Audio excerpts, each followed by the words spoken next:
Electrofans, ¿cómo están? Bienvenidos a esta Electro Cueva. Como ya saben, es este espacio donde siempre invitamos a algún DJ en esta cuarentena para que nos platique cómo ha estado, qué música está haciendo, cómo ha tomado esto de la cuarentena. Y el día de hoy estoy súper feliz y súper contento porque estamos con una leyenda que obviamente ustedes conocen y es Paul Van Dyk. Paul, how are you? I'm very good, thank you very much. That's so good. So I have to ask this question. I know that a lot of people may be asking you, how has it been for you to be in lockdown? What do you take, I don't know, like a good tip about being in the lockdown? Well, you know, it is as stressful as it is for everyone. I mean, one side obviously is the economical side. I mean, you have to imagine since 6 months, like there's no touring, and that's obviously the main source of income for a DJ like myself. So, you know, with that come, you know, certain problems. And the other thing is, of course, you know, like seeing your friends, seeing your family, being able to kind of travel, all that is not possible right now. Also, that's something that's sort of difficult. All in all, I don't know, I don't really have a tip. Maybe, you know, when I try to kind of get my mind off things, I read books, because, you know, I tend to kind of always kind of, you know, imagine whatever is described in the book to me. So therefore it kind of takes me off the reality somehow. Yeah, ok, perfect.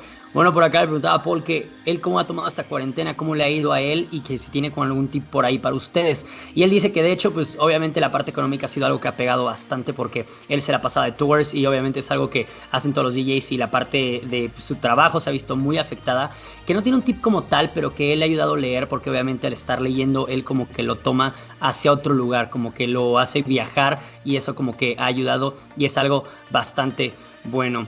Okay, so now, Paul, well, actually talking about this, about the difficult times with your work, you played a live stream on this festival that is like taking back the old normality. So how do you feel the scene is gonna take like this comeback? Do you have like any plans of, I don't know, maybe there's an invitation to a new festival that is coming? How do you see this thing right now?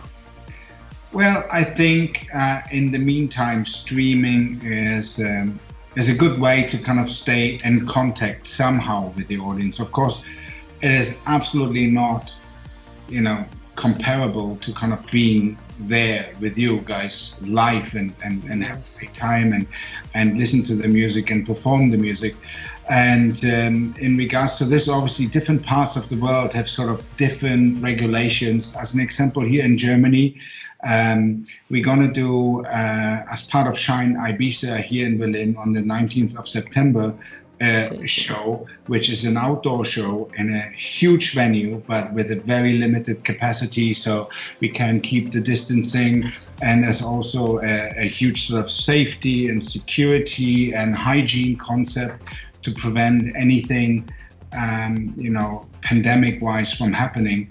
I think this is probably something what we see. I don't think it will kind of like kickstart from, you know, from 0 to 100. I think we will see a certain transition period that sort of like, you know, different capacities will be allowed, and trying to get back to, you know, what is our normal way of actually coming together, having a great time and inspiring each other.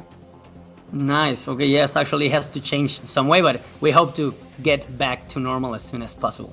Bueno, por acá Paul nos cuenta de esta transición. Hace un fin de semana por ahí estuvo un nuevo festival en Taiwán que ya fue como retomar un poco actividades normales. Él estuvo en el line-up, pero él hizo un live streaming. Entonces él cuenta un poquito que, pues obviamente ya se empiezan como a ver diferentes modelos de cómo debe de retomarse la normalidad. Ahí en Alemania, donde él está, por ejemplo, va a haber un festival ahora en septiembre, en el cual obviamente va a ser ya en un venue grande y todo, pero va a haber muchísimas menos personas. Entonces él dice que obviamente no vamos a poder ir de 0 a 100 muy rápido, que es un proceso de poco a poco como muy lento, pero que pues ya se están empezando a notar estas diferentes opciones que empieza a haber de la nueva normalidad y que él espera que pues pronto regresemos a eso. Okay, Paul, now let's talk about your music. That is why we're here. So, Guiding Light. You just got this new album. It's your 10th album, and actually it's quite, I don't know why, but Guiding Light, it's certainly what it is in this pandemic mood that we're living right now. So I don't know, this year has been like really chaotic and for everyone has been like really crazy, but I think that the music is saving this year. Everyone is like in their home listening to music, and it's taking us away. As you're reading books, we are listening to music and it's taking us to that place where we want to be. So what can you tell us about Guiding Light? Well, the thing is like the title is not actually connected to the whole sort of situation we're in right now. I know. It's almost, you have to almost see it in correspondence to the last 2 records that I've done, which is From Then On, Music Rescues Me, and Guiding Light, because in a way, it's almost like a trilogy. They somehow belong together. They come from a similar sort of mood, from a similar mindset, a similar dynamic. And it is kind of like the 3rd chapter in a way of, musically coping with the things that I sort of had to deal with after the accident I had in 2016. And so it's kind of like part of that. And this is also the reason why the album is called Guiding Light, because at the end of the day, it was love, it was the passion, it was the caretaking and music that sort of like, showed me the way out of the misery I was in. And that is still to this day guiding me through, the gray days of life. Wow, amazing.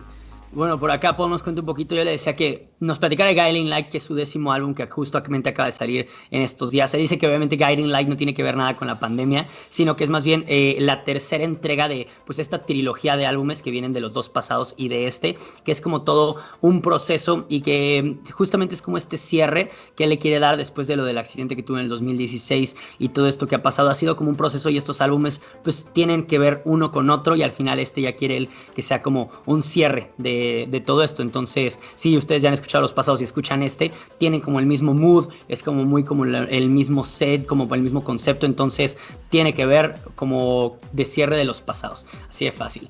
Okay, and now talking about this album, you have like a lot of collaborations. How is the process of choosing which collaboration with which people? Because collaborating with a lot of people mixes like a lot of energy, and so how do you keep like a set on an album with so many different people? Well, the thing is, actually, first of all, every collaboration, every track sort of somehow comes together differently. Usually when I kind of like write a piece, when I write a track, and it's in regards of a vocalist, I usually already have an idea in mind who could kind of carry the music, carry the general idea of the track. So that's really easy. And in regards to the collaboration partners on the musical side, as an example, someone like Steve DK from Colombia, he's like, he's a huge talent. He's like, producing amazing music. And we've done 2 or 3 tracks before together. So therefore, it was very clear that, it's a good idea to do this again. And also, let's say, Will Atkinson, as an example, he was playing for us at China in Ibiza last year, and it was a phenomenal set. He was really, really amazing. And I thought, you know what? Let's make some music together. So it is always about like, a natural synergy somehow, that sort of, where things come together and then it works. Nice. Actually, it's quite good that you have like the guide, so everyone is joining just and enters perfectly. Ok, so good. Pues bueno, por acá Paul nos cuenta un poquito este proceso de colaborar con el álbum. Le pregunto que con tantas colaboraciones, ¿cómo le hace para mantener como esta línea de que todo el álbum se siga guiando y no traiga como estilos tan diferentes y todo se mezcle? Y dice que pues ya ha colaborado con varias personas antes de las que colaboró en este álbum, entonces ya se conocen, ya saben cómo colaborar, y que él ya tiene una guía o una idea principal al inicio, entonces es como que nada más invita a gente a participar él con su guía o con su idea, y de hecho por ahí pues hay gente a la cual él escucha, él ve qué idea tienen, lo platican y luego siente que embonan porque les gusta su trabajo. Okay, now talking about the live streams that we were talking earlier, actually, Facebook is going to change like their politics of how people's going to be live streaming. Do you have like any plans on how you're going to change like the way you play your live streams on Sundays? Are you planning doing something different? Well, I'm not quite aware of what they are changing, but the thing is they should actually, especially in these times where the only possibility for us all to connect through music, they should make it easier. It's like I'm aware of that when we do our Sunday stream, that all the other platforms seem to be going really well. It's just that Facebook seemed to have some issues. So if their change is in the direction of making it easier for all of us, then I'm all in. Wow, pues bueno, por aquí les pregunto que en cuanto a los cambios de Facebook que están pasando para los live streams, como si ya saben, va a haber un poquito de regulaciones ahora con la música, todo este tema. Él dice que no está muy consciente ahorita de cuáles van a ser los cambios en específico, pero pues que él espera que sean cambios para mejorar, porque ahorita en estos tiempos de pandemia todo el mundo está haciendo live streams y es la manera en la cual ellos pueden conectar con su gente, con el público. Entonces esperemos que sean cambios que traigan como algún beneficio y que se puedan adaptar de la manera correcta. Okay, Paul, now, as you know, we're from Mexico, and here in Mexico, we love you. We love the music, the electronic music, trance music. So, I don't know, when you think about Mexico or when you hear the word Mexico, what is the first thing that comes to your mind? Actually, the very first time I played in Mexico, it was near the pyramids of Teotihuacan. I hope I say it halfway right. And it was... yes. It was phenomenal because I've never been on such a magical sort of site before, and it was just like absolutely incredible. And I don't know, I don't know. I feel connected ever since. Wow, so nice. In Teotihuacan, it must be magical. Wow, I can tell it would be amazing. So I don't know if you know like any Mexican artist. Do you know any Mexican song that you would like? I don't know, to make like something there. Well, look, I think especially if it comes to kind of like a specific sort of like music, like the Mexican music, I don't know. I don't think I'm up to the task to, let's say, kind of put this into sort of like my world of sounds. Like, you know, I'm hopefully good at what I do. I don't think it would be particularly interesting for some ranchera or something. Yes, a trance ranchera song. Yeah. Yes, no, maybe as like classical Mexican music, but maybe we could call it ranchera. Ranchera, I like it. I like it. Hey, maybe there's an idea here. Maybe there's an idea. Well, you can work on that, the ranchera music. It's gonna be amazing. It's gonna be something. Here in Mexico, we're gonna love it. I can tell that. Okay, so Paul, now, well, as I'm telling you that we love to see you here in Mexico. I don't know if later you have, I know that with Guiding Light, you have like a tour prepared. So there is a plan to coming to Mexico at any point with your album or with, like, I don't know, maybe playing on a festival or something. I know this time is really difficult to tell, but is there like anything like on words maybe? Look, Mexico will be always on the map. It's always in my heart and it's always on my mind when it's about touring and when it's about actually presenting my music, because I know I have some of my strongest supporters and followers in Mexico, and it means a lot to me, and I'm definitely looking forward to come back as soon as it's anyhow possible. Okay, yes, we hope to see you here. We really love your music and we really hope to see you here back when everything goes back to normal. So let's hope so. And so, talking about your career, you said you've been here in Mexico before and all those things. How do you think your music has evolved from the beginning to now? How do you feel like, I don't know if you have like a word to say, this is how I feel right now about my music and my evolution? Well, I would just say it's a logical progression. You know, it's like from beginning when I was kind of like, you know, experimenting, you know, with music, and also, you know, I think when you get more mature, you kind of, you know, you get more self-confident. You also, as an artist, you know, become more aware of the things you really like and others you may not like so much. So I would say that my music is much closer to myself now than maybe 10, 15 years ago, simply because, you know, that's what I do. That's what I love doing. That's what I love hearing, and I wouldn't change it for anything. And if someone likes it, I'm the happiest Paul in the world. I'm the happiest artist you can imagine, but I would not change anything of my music. Okay, amazing. I love that. I love that your music is closer to what is you, to you. That's nice. Bueno, por aquí le preguntaba a Paul que él cómo ha visto como esta evolución de, pues obviamente su carrera musical en estos últimos años, de cuando empezó a ahorita. Y él dice que, pues obviamente cree que algo que ha pasado es que ya sabe que le gusta más, que no le gusta tanto. Y él cree que ahorita su música es más conectada a lo que es él. Entonces que cada vez es como un poco más hacia lo que él le gusta y como que es más real a él. Y eso creo que está increíble y está súper, súper padre. Eso me gustó bastante.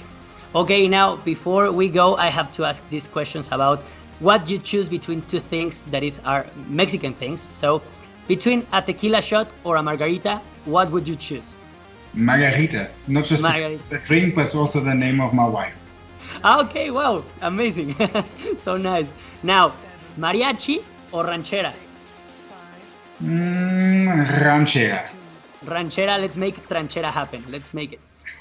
And now, tacos or burritos? Tacos, because you can have more choice somehow. Yes, you know the real thing. That's it. So nice. Well, Paul, thank you. I don't know if you can say like any message to your fans here in Mexico. Muchísimas gracias por todo. Gracias a ti, Paul. Thanks you for everything. Okay, so, well, we hope to see you soon here in Mexico. As soon as possible, we really would like to hear Guiding Lights playing live, so it would be amazing. Thanks for your time again, and well, we hope to see you soon here in Mexico. Thank you very much. Con mucho gusto.